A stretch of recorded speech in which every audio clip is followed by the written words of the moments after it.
Now today I actually want to explore the Doomsday's event, and as we're well aware, he's a giant big fat demon that we fight against every week and also encountered during the Crystal Challenge. You can only imagine in the world of Total Battle how many times this demon is encountered and exactly how much grief it gives to the people of Total Battle. Living in this type of world in this kingdom is also one of the more unique beasts that you can fight epic monsters that's extremely handy, and it is a tournament worthy to go up against. So it offers 7 chests if you manage to defeat it. And as you guys are well aware, this can be achieved after when you're at a higher level. When the Doomsday event does come across, it does provide very handy, nifty gifts, as you can call it, as you defeat it a couple of times depending on what level you are. But if you do, it does provide you the Immortal Essence, the Triumph Challenge Scrolls, and also other little nifty things as well if you perform to do it well. Good tournament to gain good valor. At the same time, now are well aware that going against SpongeBob Tin Man is also the great one to go to. However, fighting against this epic monster isn't really a bad thing either, and as usual we sacrifice our troops to gain the maximum level of valor. Saying that as well, make sure that when you do march against this particular demon during your epic tournaments that you do wear your Ragnarok gear, because you want to make sure that you hit it at your optimum level. Wearing other gear doesn't always going to exactly achieve the goal what you're after, but you can earn more points having this gear. Make sure that you always update and use your army boost and all your upgrades that you have, so therefore you're attacking at maximum level. And understand, for those who are new, that having upgraded health, improve that, doesn't really help you for this tournament. In fact, it doesn't really help you in any of those type of tournaments, except you're going against heroics or monsters that you're actually going up against where you're actually aiming to have more health than the opponent or the monsters you're targeting. However, in epic tournaments, please remember that that doesn't mean anything, because it's more about dealing more damage and inflicting it on these epic tournament monsters to gain more valor or CP based on the tournaments you're after. So in saying that, when you go against this particular demon, as we love and well aware encounter it on a regular basis, Underdome all out, you have to make sure your Ragnarok gear is on, because it provides you the ability to hit harder. And for those who can afford it, having Hercules always does a trick, because he's made to fight against epic monsters. Now I had discussed them in other videos, but you haven't seen it yet, you can see it after. But in this case, it's all about finding this demon, understanding that he has a lot of value. Now, when you go against Doomsday Event, you also have to be wary that it's important to actually go in with your main hitters. Instead, don't go in with support heroes. Don't go in with Helen of Troy or Storr or Carter. Don't use these type of heroes to go there. In fact, by doing so, you're actually wasting such a good opportunity, because they're actually used more for like Arcane Swarm or the Shadow Invasion tournament, or tournaments that actually use more heroes and captains alike altogether, not the single march tournaments. Single march tournaments like this should only be using characters like Cleo, Beowulf, or Ida, or other heroes that pretty much upgrade either your guards or specialists. Use those ones more, or Alexander. But if I were you, use this tournament mainly, use Cleo, or Beowulf, or Hercules if you happen to have it. Other heroes, not really. But it's up to you. Even if you choose to upgrade Alexander, he's not a bad choice either, because he focuses on upgrades for horsemen-based guardsmen, and that actually allows you, well, not just guardsmen, just horsemen in general, which makes them pretty good. Such as fighting against the Tin Man, especially in the early stages when you don't have your flyers and stuff yet. Hitting with your horsemen, actually it's not so bad, because if you look at fighting Doomsday, what's most effective against him, of course it's going to be your mercs, but with Alexander's bonus, you can use horsemen against him as well, so that's very handy. In saying that too, stacking rule does apply, so the more you have, the better you can target. And a rule of thumb to always take note, and I say this, but I'll say this again, I might actually do a lot more in other videos too, but if you're trying to aim to kill it, aim it with 3 stacks. Now, why target at 3 stacks? Is because at this point, it's actually the point where it's most likely to die, and most clans who are heavy hitters. Now, you may be in a new kingdom, but for those in older kingdoms, or if you haven't been in a new kingdom with older members in there, usually those who are tier 8, tier 9, after a couple hits can take it down. And with a small little squadron, maybe a group of 5 or 10 is enough to really take it. But you can really destroy those epics pretty much at tier 7 and up. And the idea is that you go on marches. You need to organize and self-plan before attacking any demon in any epic tournament in this case. This way, you're highly likely to claim the clan chest that that epic monster can provide. And Doomsday is one of those ones where it provides 7 epic chests when you defeat it, and they're usually quite decent. It's one of those tournaments that people actually look out for, unlike Arcane Swarm, which I'll say again is by far the worst tournament in defeating epic monsters. It only gives you 1 chest. So after losing so many chips to go against, just defeat it just the one time, it's not really worth it. So people tend to avoid that. So that's just an FYI.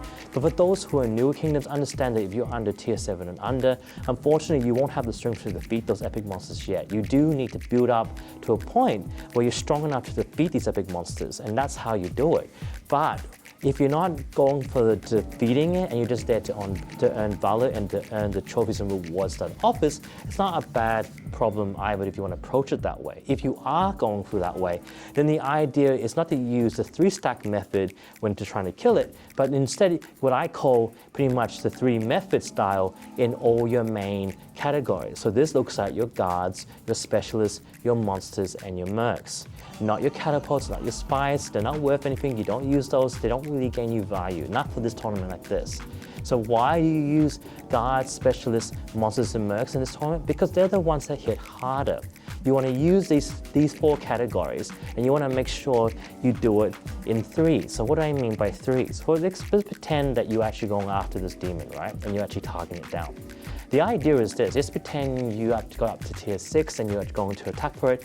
What you need to do in approaching it is to make sure that when you go after it, you use your 3. So this means that if you're up to tier 6 guards, then you only use tier 4, 5, and 6, your guards. If you happen to be building your specialists in the same level, which I hope you are, then you use again 4, 5, and 6 for your guards and your mercs and your monsters.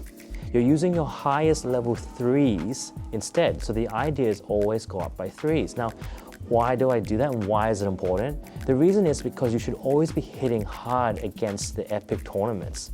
Against Doomsday, you're doing just the same thing. By doing this, you're hitting at your best, but you're hitting hard with the best units that you have, but you're also applying the stacking rule.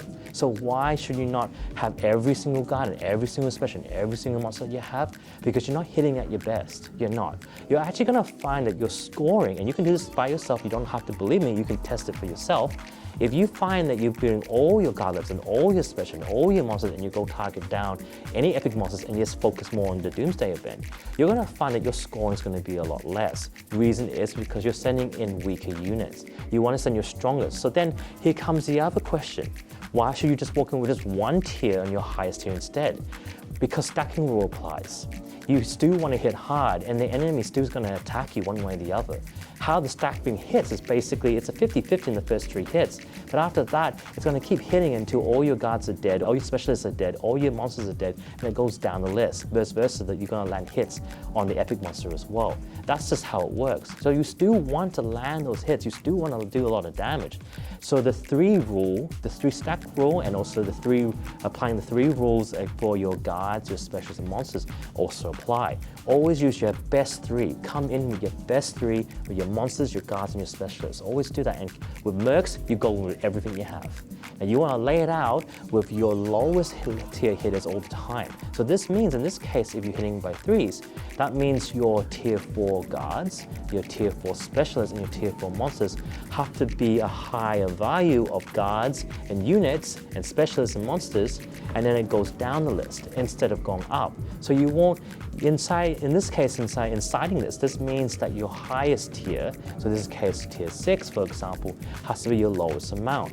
So for example, you're hitting with only 500 tier 6 guards and 1,000 tier 5 guards and maybe 5,000 tier 4 guards. So this is what I mean by going backwards instead. And you apply the same rule for doing your guards, your specialists, and your monsters. But how you want to make sure you maximize your abilities. You want to make sure when you hit with your mercs, the same appliance rules as well. You need to know which is hitting harder than others, which is going to be your horseman that has the highest health, and you've got to look down at what you're using, and you can calculate it if you want, but you don't really need to. You can attack like a dummy. But the idea is that you make sure you always hit by 3s from the best units that you have, and so you can maximize your damage against this beast. Now again, this tournament is extremely handy for those who are playing this, and even as you play as a senior player, is also very valid. So I hope that's been very handy to you. As always, he is a monster that comes to revisit us quite usual. And you see him over and over again, especially when you start. You still see him, especially newer for you guys who are playing a game in the later style, because back in the day when I was playing it, you didn't have what you call the Doomsday Invasion event, which happens 6 times every day and you can repeat it. Though it may be small, it's a reminder of what the game is when we first started out. Because not even back then, as has always been, all you could play was actually the Crystal Maze tournament. After when that was over, it was done. And then the admin then put in the Doomsday Invasion event, which happens every single day, which gives you that nostalgic feel to go back into it. Maybe that was their goal, and you earn the rewards here and there as well, which again is very grateful, especially for those who are just starting out. Now, when you are new, I do advise you to play that because it's very handy, especially if you're starting out. And if you happen to be in a weak clan, earning extra items every day is very handy. Now, for those who do spend money, buying the Doomsday Event package, providing you all those extra mercs is very handy, and it gives you gold as well. But to let you know, it's not really that necessary to buy those packages because you don't really need it. As long as you're in a good clan that provides chests on an everyday basis, making that the most valid point, and making it a rule of thumb that you guys are attacking epics together as a team when you're a lot stronger, and also defeating it only gives more value to the clan as a whole. It increases your clan wealth and provides more gold, more resource overall for your clan members. And those epic chests are extremely valid, very useful, very handy. But again, don't approach this when you're tier 7 and under. More it's tier 7 above, it's more what you're going for, and if you're doing so, make sure you march as a clan, march as a group. If you do that, you work together as a team, you're going to perform extremely well, because at the end of the day, guys, it's a team effort game. Anyway, I hope this has been very handy for you and been useful for you. If you happen to share the same color as I do and you're into Total Battle, reach out, we can do a Zoom call and go further and explain and talk about other things. If not, leave a comment down below if I missed anything or if you want me to add or speak about, as you guys actually help me to continue doing this series. Leave a like, subscribe, share this out to your friends and family, and I'll see you guys again in the next TBF episode. See you later now. Bye now, guys. Hey Warriors, before you march off, here's how to stay connected and power up your game. The TBF Alex Patreon is officially live. Look at the link below. Join the TBF family for exclusive perks, early content, behind the scene updates, and a private chat where we hang out and plan the next big moves together. And if you want to track your progress like a pro, check out the #1 chess tracker for Total Battle, the TB Clan Portal affiliate link below. It's your ultimate tool for mastering events, rewards, and strategies. For all business inquiries or collaborations, reach out to me on totalbattleforevergaming@gmail.com. And if you're serious about growing a gaming channel or want to team up, let's build something epic together. Subscribe, join the army, and keep the battle alive. This is TBF Alex signing off. Let's go.